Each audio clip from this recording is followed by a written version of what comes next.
Nak tahu cara kuruskan badan dengan hanya 7 langkah mudah?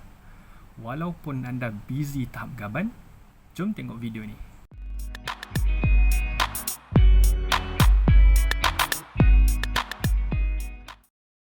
Anda pernah buat macam ni tak untuk kurus? Atau macam ni? Pernah kan? Boleh, bukan tak boleh. Cuma letih lah kan. Exercise tu memang letih kan, tapi tak membantu mana pun untuk kurus sebenarnya kan. Bolehlah buat tapi lambat lah. Nanti hanya akan membunuh psikologi anda untuk terus kurus. So nak kena kira kalori, pening lah. Saya tak pernah lah kira-kira kalori ni. Nak makan je lah kan. Asal nak kena kira kalori pula kan. Exercise pun sebelum ni saya pernah exercise, tapi rasanya macam tak membantu sangat pun dalam saya nak menguruskan badan. Rasa busy kan zaman sekarang ni. Bila kita dah masuk alam pekerjaan ni, masa tu sangat singkat. Pagi nak pergi kerja jam, nak kena keluar awal pagi, balik pun jam lagi. Dah sampai rumah dah nak maghrib, masih bila nak exercise. Malam tu dah letih dah kira nak tidur je. Makan lepas tu tidur kan. Macam mana kalau boleh kurus dengan macam ni? Makan dan makan dan makan. Best tak?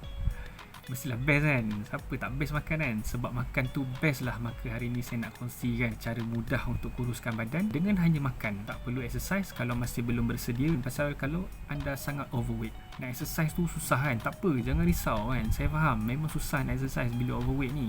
Saya pun terjadi sendiri dekat saya. Payah nak exercise bila badan kita berat. Bila dah ringan sikit badan kita pergilah exercise kan. Masa tu nak exercise tu dah rasa semangat sikit pasal kita dah lebih kurus daripada sebelum-sebelum ni. So, kenapa cara ni mudah? Sebab kena ingat, apa-apa jua masalah, kalau kita nak selesaikan masalah tu, kita kena selesaikan punca masalah tu. Okay? Kalau kita tak selesaikan punca, kita duduk tepek situ, tepek sini kan, tak selesailah masalah tu. Kalau kita boleh selesaikan punca kepada masalah tu, maka mudahlah untuk kita kurus dengan senang hati tanpa stres. Kenapa? Sebab cara yang bakal saya kongsikan ni adalah cara untuk menyelesaikan punca masalah tu, iaitu nama dia rintangan insulin. Okey? Apa itu rintangan insulin? Boleh tengok video ni. Okey, video ni saya dah kongsikan punca sebenar kegemukan adalah disebabkan oleh rintangan insulin. Kalau kamu boleh faham rintangan insulin ni, maka mudahlah untuk anda menguruskan badan dengan 7 langkah yang akan saya kongsikan selepas ni. Disclaimer dulu, saya bukanlah seorang doktor ataupun dietitian. Saya hanyalah seorang rakyat biasa yang hanya nak berkongsi kepada anda semua bahawasanya cara yang saya dah buat ni bukannya saya main suka-suka hati buat, tapi berdasarkan kajian-kajian saya sendiri dan juga kelas-kelas yang saya dah join. Kelas menguruskan badan, yang mana kelas tu lecturer dia adalah doktor sendiri, doktor dalam bidang perubatan dah lebih 20 tahun dan juga pakar dalam bidang pemakanan. So kalau kamu jumpa doktor yang pakar bidang pemakanan ni, dia lain, dia tak sama macam doktor perubatan yang biasa. Banyak fakta-fakta yang kamu rasa bercanggah, tapi sebenarnya bahagian pemakanan tu lah yang sangat penting untuk semua doktor-doktor tahu. So jangan silap, saya berkongsi ni hanyalah daripada pengalaman saya sendiri. Okey, kalau kamu jumpa doktor-doktor yang menceritakan benda ni yang kamu rasa betul ke doktor ni cerita kan, kamu rujuk balik video saya, sebab saya adalah bukti yang nyata yang nak menyatakan bahawa apa yang doktor ni cakap adalah betul. Okey, sebab berlaku pada diri saya sendiri. Jom kita tengok cara kuruskan badan dengan hanya 7 langkah mudah. Langkah yang pertama, saya tahu mindset ni memang kebanyakan semua benda yang kita nak buat pun mesti yang pertamanya adalah mindset kan. Dah banyak kali dah sentiasa diulang oleh pakar motivasi ke ataupun training yang mana-mana korang dah pergi ke, mesti sebut pasal mindset kan. Tapi kali ni berbeza. Untuk kuruskan badan, mindset ni adalah berbeza. Kenapa? Yang pertama, saya nak kamu letakkan dulu ilmu-ilmu lama pasal kuruskan badan. Cara-cara kuruskan badan macam kena bersenam, kena kira kalori. Yang tu bukan tak betul, boleh, tak ada masalah. Cuma cara tu tidak kena dengan apa yang saya akan sampaikan sebentar lagi. Sebab kan bila kita nak menyelesaikan masalah kan, kita kena selesaikan punca masalah tu. So bersenam dengan kira kalori, dia tak menyelesaikan punca masalah. Yang menyelesaikan punca permasalahan untuk kuruskan badan ni adalah melalui pemakanan. So tak apa, kamu letak je dulu kat tepi pemikiran yang lama ni, dan kamu dengar dulu apa yang saya cuba sampaikan. Lepas dah habis video ni nanti, kamu masukkan balik apa yang kamu dah belajar selama ni tu kat dalam kepala kamu. So kita tak kacau apa yang saya cuba kongsi pada hari ini. Yang kedua adalah target. Okay, kamu tak perlu target nak turunkan berat badan sampai 10 kg selama 1 bulan. Tak payahlah. Nasihat saya tak payah. Sebab ini hanyalah akan memusnahkan psikologi kamu sendiri. Sebab bila tak capai nanti kan, kita rasa betul ke kan, macam tak betul je benda ni kan. Lepas tu kita akan down dan kita dah malas lah. Okay, mari saya tunjuk kira-kira yang simple je. Katakanlah dengan cara yang saya kongsikan ni, kamu dapat kurangkan berat sebanyak 2 kg selama 1 bulan. Kalau 12 bulan, dah 24 kilo. Kan banyak dah tu. Kalau berat kamu sekarang 94 kg, tolak dengan 24 kg, dalam masa setahun berat kamu dah jadi 70 kg. Kan? Adalah progres, kira banyak lah tu kan. Tapi yang bestnya dengan cara ni, kamu tak perlu nak bersenam, kamu tak perlu nak bersusah-susah payah nak menahan lapar yang sangat lama. Cara ni kamu hanya perlu makan 2 kg selama sebulan. Apa yang kamu buat adalah makan. Okay? Makan-makan kurus, makan-makan kurus. Okay, yang keempat, kita just relax and enjoy the meal. Langkah yang kedua adalah tinggalkan atau kurangkan gula. Tengok, saya dah pangkas siap-siap gula tu kan. Gula ni memanglah semua orang pun bercerita kalau nak kuruskan badan ni kena kurangkan gula. Tapi macam saya lah dulu kan, pengalaman saya tak tahu macam mana gula tu boleh menyebabkan kegemukan. Apa sebenarnya bahan yang ada dekat dalam gula tu yang boleh menyebabkan kita kegemukan. Okay, saya cerita mudah aja. Saya masuk bahasa sains sikit je sebab kamu kena faham nama 1-2 term ni, kamu kena faham untuk mudah untuk kamu menguruskan badan. Gula dalam bahasa sains nama dia sukrosa. Dalam sukrosa ni hanya ada 2 bahan, iaitu fruktosa dan juga glukosa. Vitamin, mineral dan serat tak ada. Ingat tu, hanya ada 2 bahan sahaja, fruktosa dan juga glukosa. Seterusnya, bila kita ambil gula ni secara berlebihan, fruktosa ni dia boleh menyebabkan hati kita berlemak, dan glukosa pula boleh meningkatkan paras insulin dekat dalam darah kita. Sebab dalam darah kita ni, saya dah cerita dalam video punca kegemukan nombor 1 tu, tapi tak apalah, saya masuk sikit kat sini. Glukosa ni dia merupakan sumber tenaga kepada kita. Okay, yang kita belajar daripada dulu kan, yang kita duduk belajar kat sekolah tu, glukosa ni merupakan sumber tenaga. Ingat tak kecil-kecil kan, time sekolah bila nak asal nak merentas desa je kan, makan gula-gula kan, kawan-kawan cakap makan gula-gula ni kan nanti bagi tenaga untuk berlari. Kita pun makanlah kan. Tapi betul, glukosa memang sumber tenaga, tidak boleh disangkal lagi benda ni. Tapi masalahnya, kajian sekarang ni menunjukkan glukosa nak masuk ke dalam sel untuk ditukar kepada tenaga, dia tak boleh masuk macam tu je. Dia perlu melalui satu pintu, nama dia pintu insulin. Macam nak buka pintu insulin ni? Bila glukosa ni masuk dekat dalam darah, secara automatik badan kita akan instruct kepada pankreas kita untuk mengeluarkan hormon insulin. Tugas insulin ni adalah sebagai transporter, dan dia akan bawa glukosa ni masuk ke dalam sel, dan dia juga sebagai kunci kepada pintu insulin tu tadi. So sel tu dia ada satu pintu, nama dia pintu insulin, dan pintu tu berkunci, dan kalau nak buka pintu ni, kunci dia adalah hormon insulin tu. So bila hormon insulin ada, barulah glukosa boleh masuk ke dalam sel kita. Okay, masalahnya bila dah terlalu banyak glukosa dan insulin ni, so pintu tu dah buka tutup terlalu lama kan, bertahun-tahun kan. Bukannya kita gemuk baru 2-3 hari kan. Masa kita sekolah tu, masa kita universiti tu, badan kita kurus je kan, maintain kan. Tapi bila dah kerja, dah kahwin, masa tu badan baru naik. Itulah efek dia, maknanya benda yang dah berlaku bertahun-tahun, barulah pintu insulin ni rosak. So glukosa dah tak dapat masuk lagi ke dalam pintu sel, dan simptom ni dipanggil rintangan insulin. Okey, nak tahu detail rintangan insulin? Tengok video yang saya minta tengok tadi. Okey, mulut ni kan, bila lepas makan yang biasa kan, lepas makan kita rasa macam nak benda-benda manis, tak kisahlah air ke kuih ke, kita nak agak benda manis kan. Itulah nama dia sugar cravings kan. Sugar cravings ni bila kita makan gula ni, ada satu benda yang dihantar kat otak kita untuk kita sentiasa nak benda-benda manis.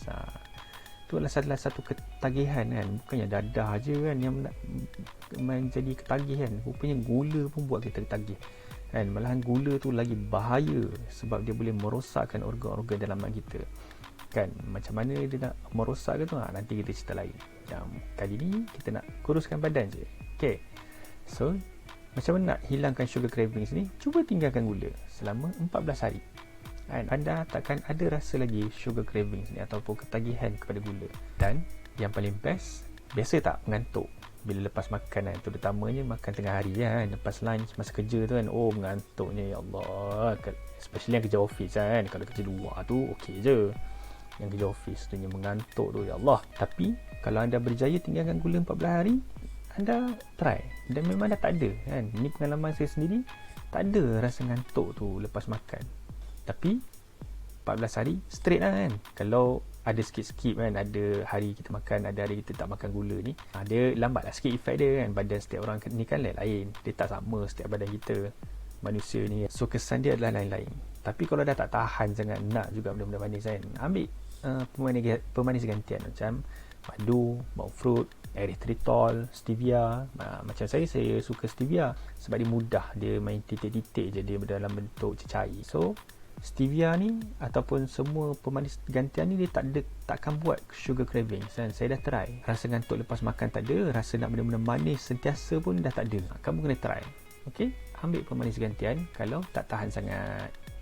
Langkah yang ketiga adalah karbohidrat ni kamu pun sama, tinggalkan atau kurangkan, terutamanya makanan proses. Okey, saya nasihatkan kamu tinggalkanlah dulu sementara kamu nak kurus ni. Contoh makanan proses karbohidrat ni, roti putih, biskut, selalu makan biskut jagung, cicah Teo tu kan, tu biskut, kek ataupun apa-apa makanan yang diperbuat daripada tepung, terutamanya tepung gandum lah kan. Tepung gandum ni lagi bahaya pasal dia ada gluten. Gluten tu boleh menyebabkan keradangan, dan keradangan ni boleh membuat macam-macam penyakit kronik, contohnya sakit jantung.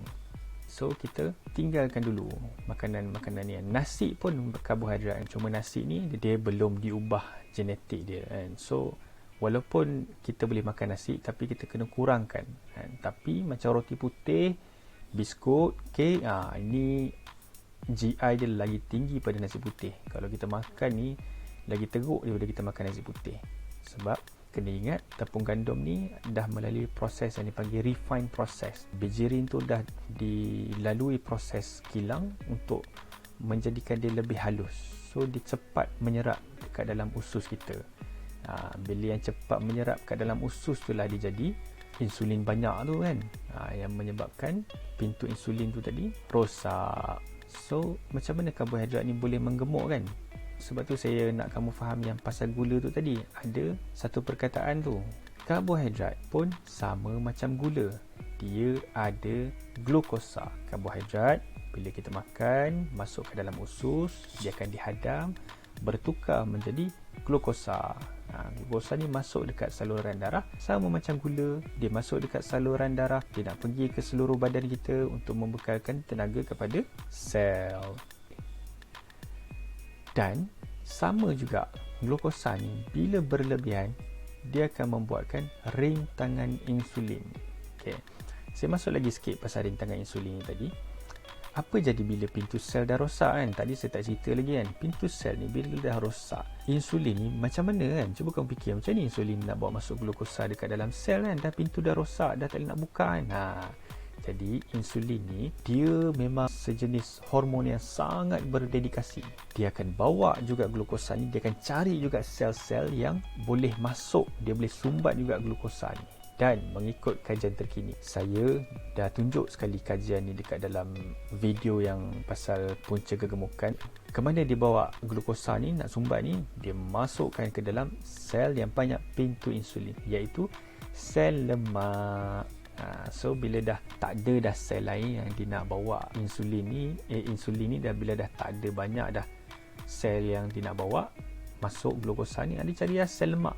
So lama-lama sel lemak tu membiak dengan jayanya, dengan banyaknya, dan masa tu kita dah mula buncit. Buncit tu lah satu simptom yang kita secara luaran kita boleh tahu rintangan insulin ni telah berlaku kan. Buncit sikit tu pun maknanya ada rintangan insulin dah. Pasal tu adalah lemak.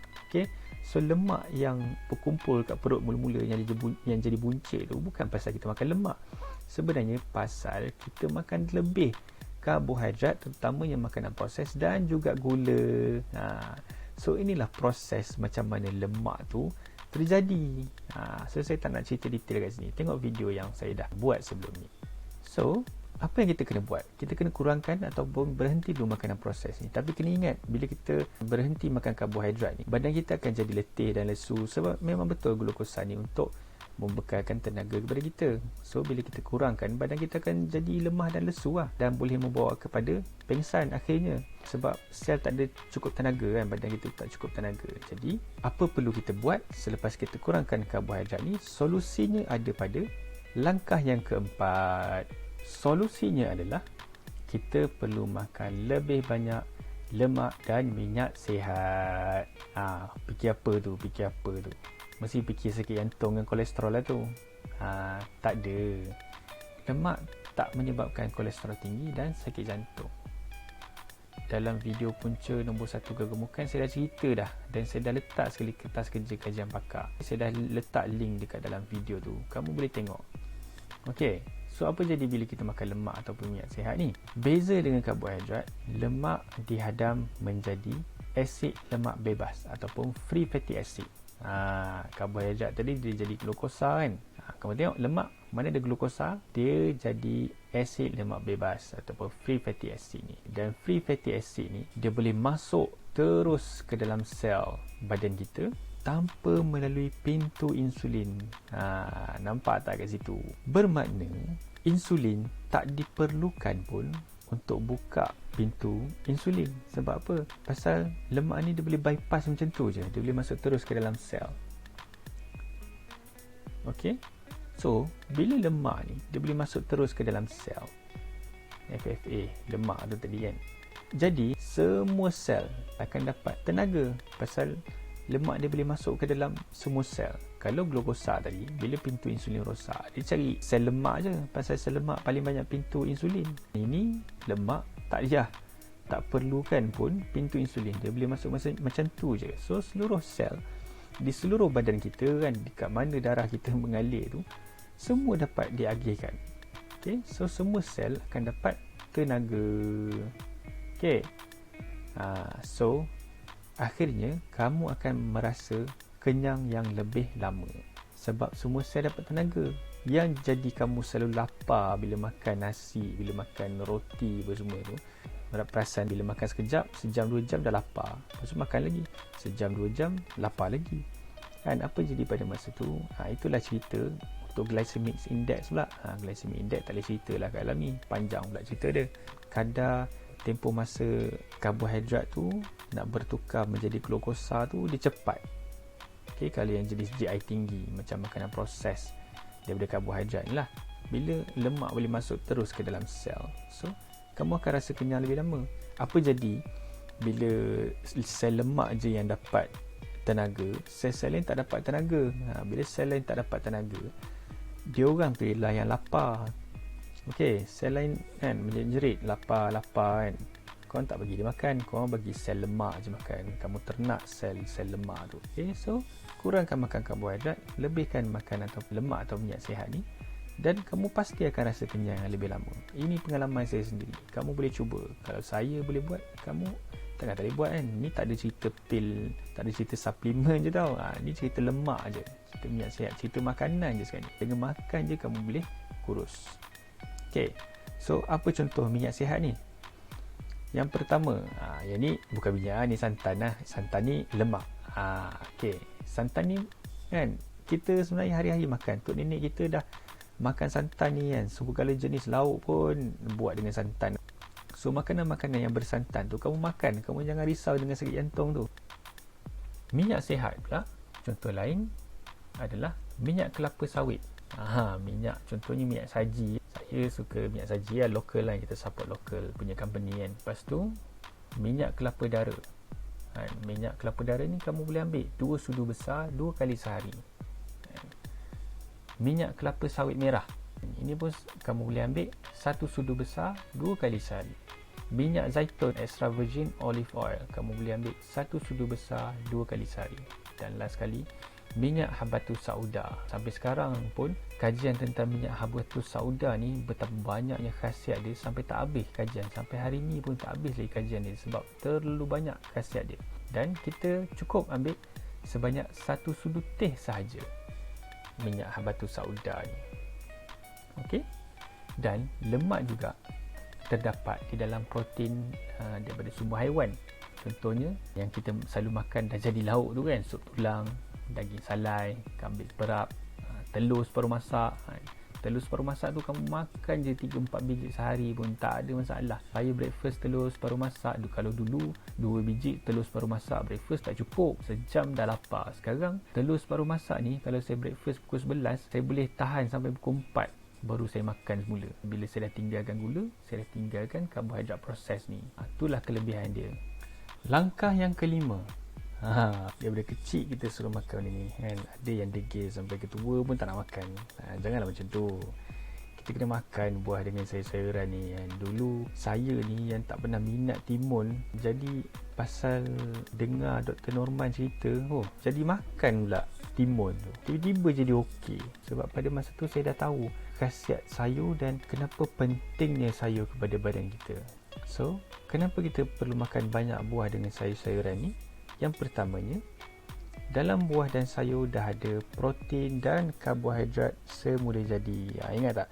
Protein ni untuk semua tenaga, karbohidrat pun untuk semua tenaga. So dalam sayur dengan buah ni dah ada dah.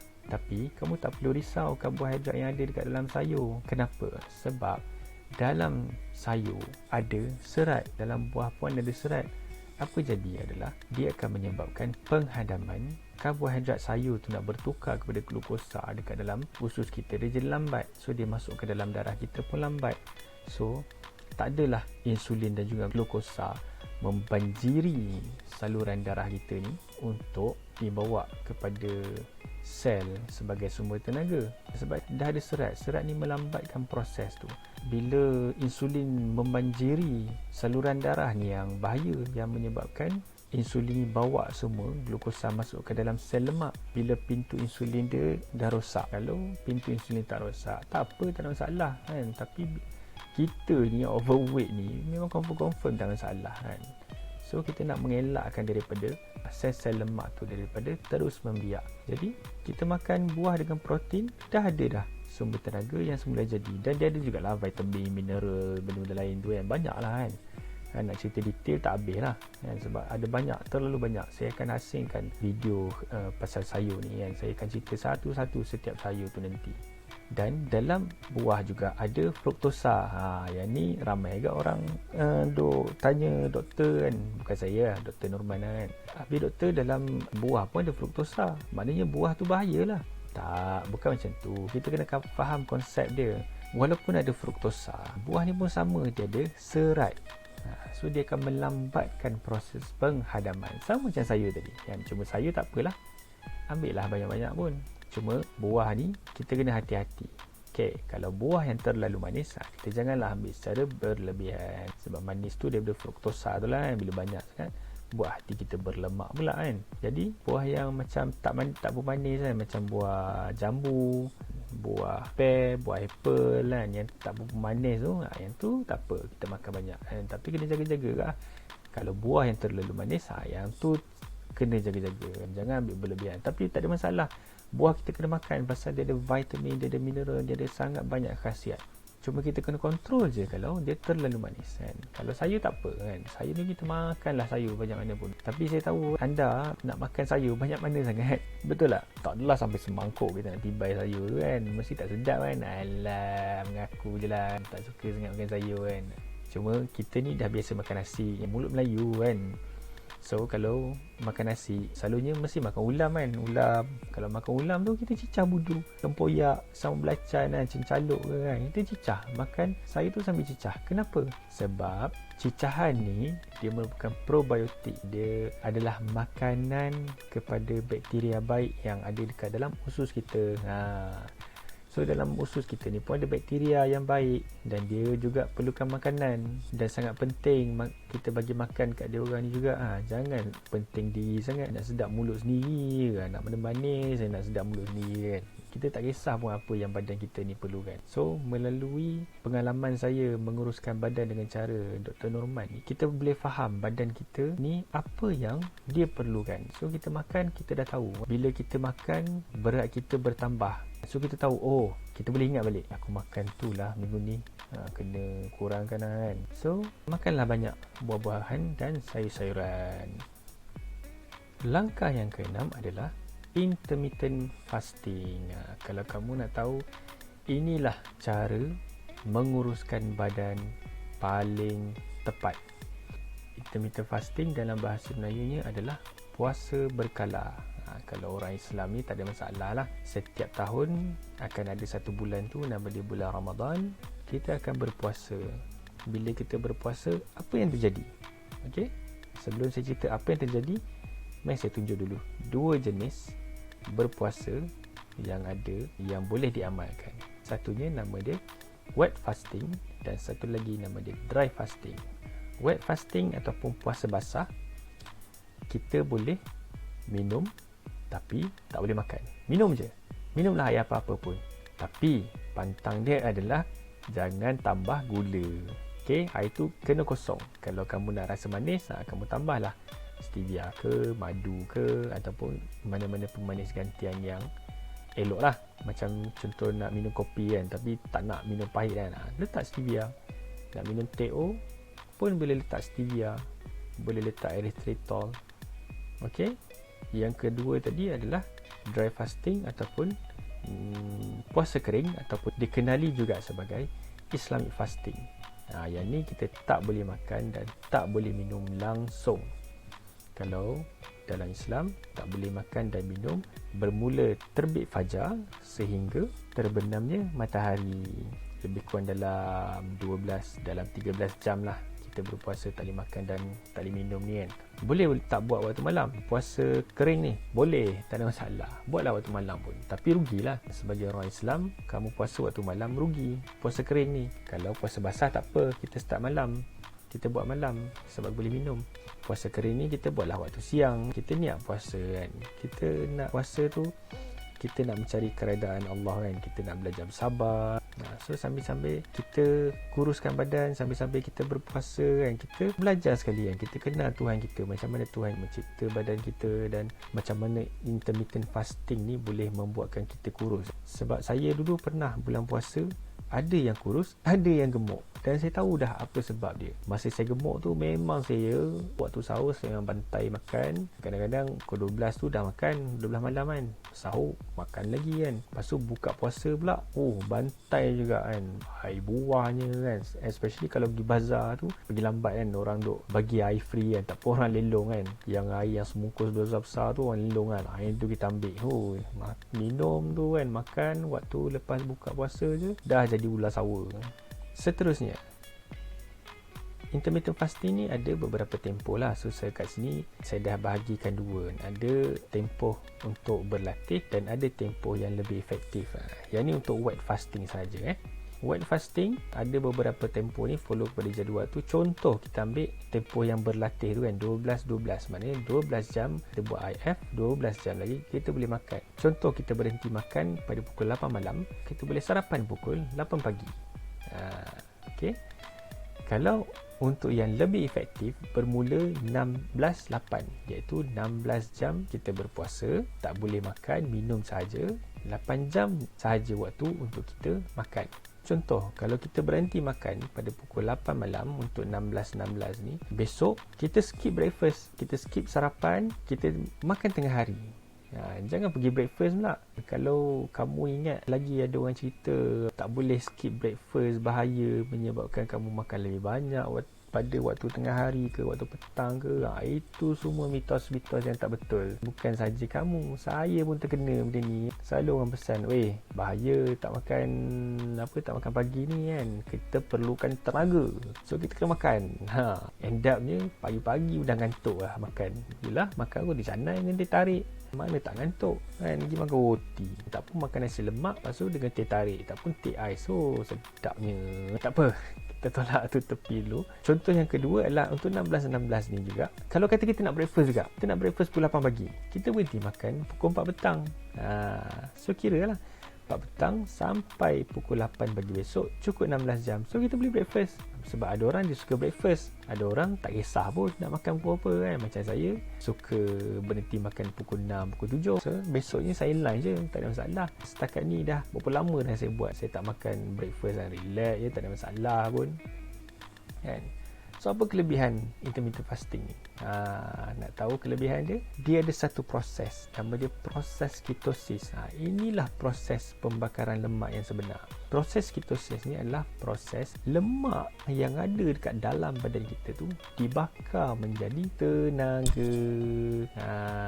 So bukan dengan cara kita pergi sauna ke, kita pergi bersenam berpeluh bersenam, yang tu sebenarnya kalau ada pun sedikit lah. Kita dah imagine macam bila benda panas kita boleh melenyapkan sesuatu kan. Contoh dalam konteks nak kurus ni, bila kita bersenam berpeluh-peluh tu kan, lemak bakar masa tu. Sebenarnya tak, sebenarnya tu semua tak betul. Sebenarnya apa yang berlaku, proses pembakaran lemak yang sebenarnya adalah proses ketosis. Okey, contoh untuk weight fasting, sebab tu saya letak ada window berlatih dan ada juga tempoh lebih efektif. Sebab tempoh berlatih ni untuk kamu kalau tak biasa je. Kalau kamu tak biasa berpuasa lagi, kamu start 12-12, lepas tu kamu upgrade sikit 12-14 kan.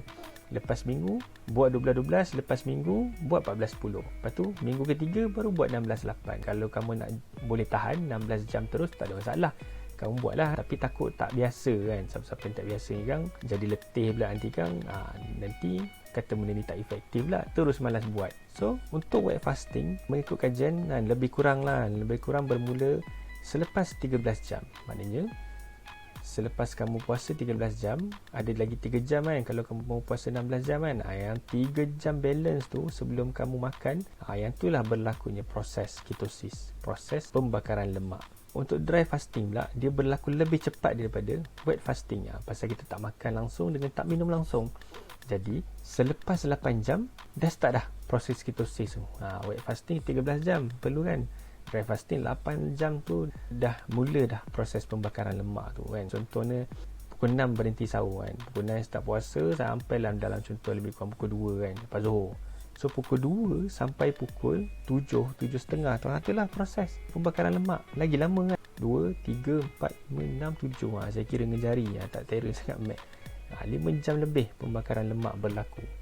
Masa itulah proses pembakaran lemak yang sebenar, iaitu proses ketosis. Okey, belajar benda baru tak? Kalau kamu belajar benda baru ni, cuba komen kat bawah. Langkah yang ketujuh adalah stres. Ini adalah satu keadaan yang payah untuk membuatkan kamu kurus. Kamu kena jaga stres ni. Kenapa kamu tak boleh stres? Ni langkah ketujuh ni adalah langkah yang sangat penting juga. Kawal stres. Kenapa kena kawal? Yang pertama, bila kamu stres kan, saya ni sebenarnya bukan terror sangat sains, tapi kita faham lah kan, bila doktor cerita bahasa yang mudah, saya cuba sampaikan juga dengan bahasa yang mudah. Nak kena faham sikit-sikit je sains ni. Kamu tak perlu masuk sampai rantaian makanan ke rantaian molekul lah, tak ada pun kan. Nak kamu faham konsep je, perkataan-perkataan ni pun sikit-sikit je. So stres ni dia akan mengeluarkan satu hormon, nama dia hormon kortisol.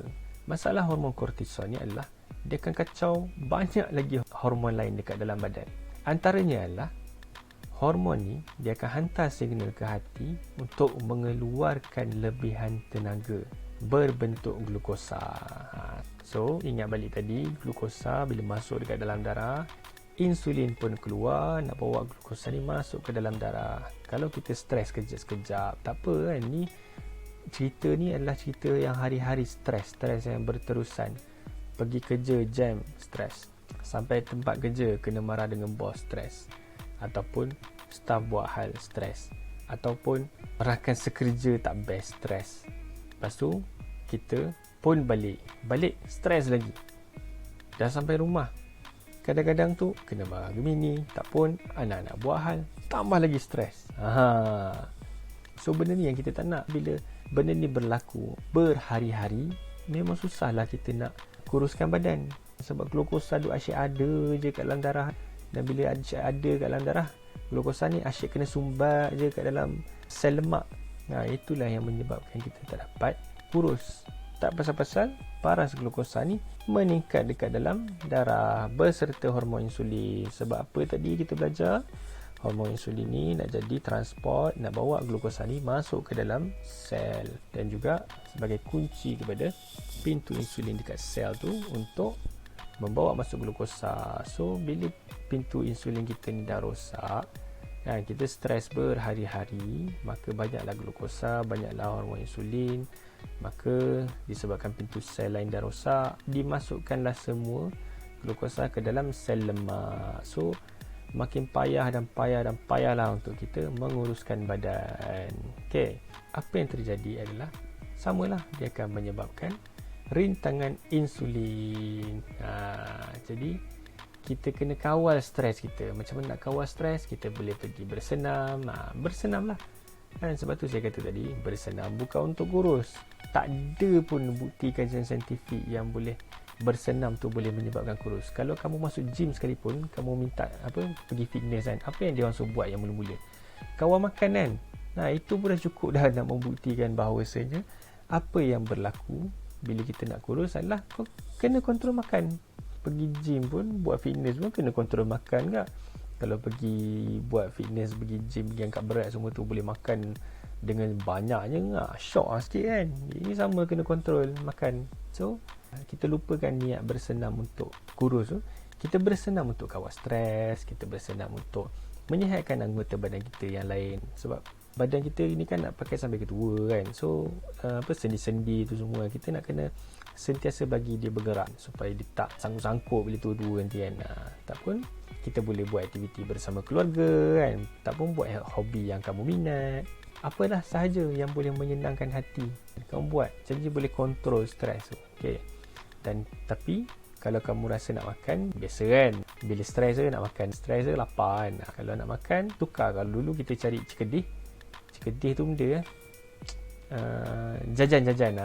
Cekedih tu mesti Terengganu pula kan. Kita makan jajan, dan makan jajan dengan banyaknya kan. Betapa banyaknya kamu ingat balik karbohidrat daripada makanan proses yang masuk ke dalam badan. Kita nak kena rehatkan pintu insulin kita tu. Daripada kita ambil jajan, cekedih tu semua, kita makan buah. Tapi kena ingatlah, buah yang terlalu manis kena kawal. So cukuplah 7 langkah mudah untuk kamu menguruskan badan.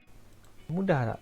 Ada kena bersenam, ada kena kira kalori. Saya tak ada cerita pun pasal kira kalori kat dalam ni. Ni je 7 step yang perlu kamu buat untuk kamu kurus. Walaupun busy tak gaban macam mana pun anda, kamu boleh buat. Kalau kamu boleh masak, lagilah bagus. Masak kat rumah, masak untuk family sekali. Kita kontrol sekali untuk family. Bukan susah pun. Kita kurangkan makanan karbohidrat dengan gula ni. Kita lebihkan makanan lemak ataupun minyak sihat ni, dan buah-buahan dan sayur-sayuran. Kalau kamu tahu peraturan makan yang suku-suku separuh tu kan, kita tukar sikit. Kita follow cara pinggan Dr. Norman. Pinggan Dr. Norman adalah 10% nasi, 40% lauk-lauk lain kan. Kamu makanlah lauk-lauk yang bersantan, berlemak tu kan, tak ada masalah. Dan 50% lagi adalah buah-buahan dan sayur-sayuran. Tu kalau kamu nak makan nasi kan. Senang, ingat je peraturan tu.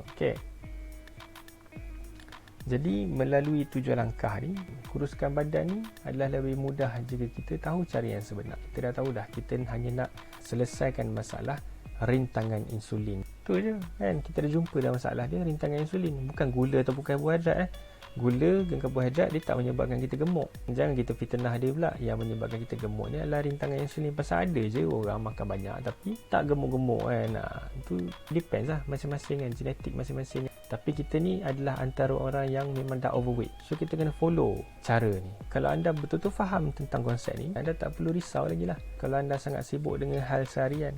Sebab kamu busy macam mana pun, kamu just kontrol makan, kamu buat IF, kontrol makan macam mana sangat. Bukan tak makan. Tengok tadi balik kan. Bukan tak makan. Makan. Tapi makanan yang betul lah. Makanan proses tu kita kena tinggal dulu kan. So 7 langkah ni adalah cara untuk kurus paling mudah untuk anda yang sentiasa sibuk. Bersenamlah untuk menyihatkan badan. Okay, bukan untuk kurus. Dan tak perlu lagi kira kalori. Sebab apa? Contoh kalori lemak. Ada yang lagi tinggi daripada karbohidrat, tapi sebenarnya dia tak menggemuk kan pun. Sebab dia lemak. Lemak ni boleh serat terus, boleh terus masuk ke dalam sel. So, lepas ni kamu tinggalkan je lah kiraan kalori tu kan. Kamu follow 7 langkah mudah ni. Hasil dia adalah seawal 1 minggu, walaupun berbeza dengan setiap orang. Tapi basically inilah 7 cara. Saya dah buat ni. Minggu pertama saja saya dah boleh turun 500 gram. Setengah kilo saya boleh turun. Itu pun saya makan banyak masa tu. Makan sedap. Sekarang ni saya dah tak kisahlah. Saya turun berat sikit tak apa, saya turun banyak pun tak apa, sebab badan saya dah semakin kurus. Saya tahu macam nak kontrol badan saya. Inilah kelebihan dia kalau kita follow cara ni. Kita tahu masa bila nak makan banyak, masa bila tak perlu makan banyak. Dan kita tahu kalau kita tak makan banyak, tak ada masalah, pasal kekenyangan kita itu adalah lebih berpanjangan. So setakat inilah sahajalah perkongsian saya pada kali ini. Okay, jangan lupa tekan butang like dan share. Dan kalau kamu belum subscribe channel saya untuk kamu dengar lagi tips-tips yang saya akan kongsikan tentang macam mana cara untuk kurus hanya dengan makan. Assalamualaikum. Bye bye.